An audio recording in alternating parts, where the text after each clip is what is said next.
Rose, Thrush latest big-name journalists caught in sex scandals, and other media disasters. Where do we begin? With journalists covering the sex scandals rocking politics? Or with the sex scandals rocking journalism? Journalists came out looking bad in both. Journalists dominated the sex harassment discussion not for their reporting, but for their own alleged actions. CBS and PBS dumped veteran liberal journalist Charlie Rose, and the New York Times suspended anti-Trump reporter Glenn Thrush. Media outlets are devoting tremendous resources to investigating their colleagues and competitors, wrote The Hill's Jonathan Easley. The Washington Post broke the Rose story. It began, 8 women have told The Washington Post that longtime television host Charlie Rose made unwanted sexual advances toward them, including lewd phone calls, walking around naked in their presence, or groping their breasts, buttocks or genital areas. Rose's 35-year career came to a crashing end.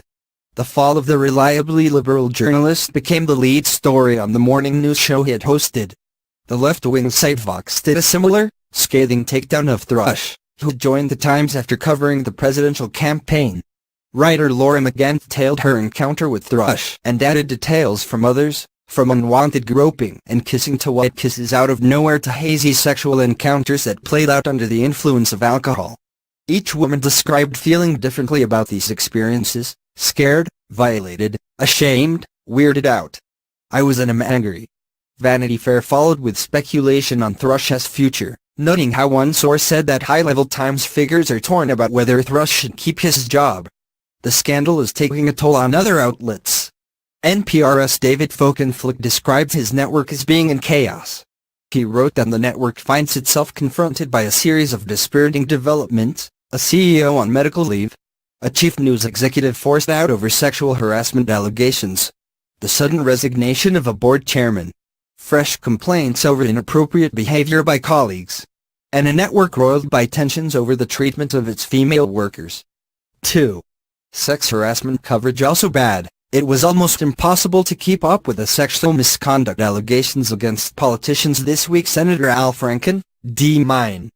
President Bill Clinton, Representative John Conyers, D. Mitch, and Representative Joe Barton, R. Texas, were the most prominent. Franken had new allegations of groping, which resulted in yet another apology. That as his third. PBS dropped him from a special honoring comedian David Letterman, who also had his own issues with sexual misconduct.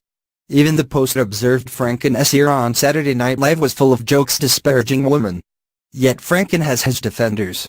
Joy Behar of The View called his actions odd and careless. Then she linked the issue to President Trump, like most stories these days. If Franken has to resign, then Trump needs to resign, she told viewers. Co-host Sunny Hostin defended Clinton as well. I mean, if we were talking about Bill Clinton, he paid the price, she said. The timing was odd since the Daily Mail reported on new allegations against Clinton that day. Bill Clinton is facing explosive new charges of sexual assault from 4 women, according to highly placed Democratic Party sources and an official who served in both the Clinton and Obama administrations, wrote Ed Klein. Conyers secretly settled a sexual harassment claim with a staffer in 2015, The Hill reported. Yet, ABC and CBS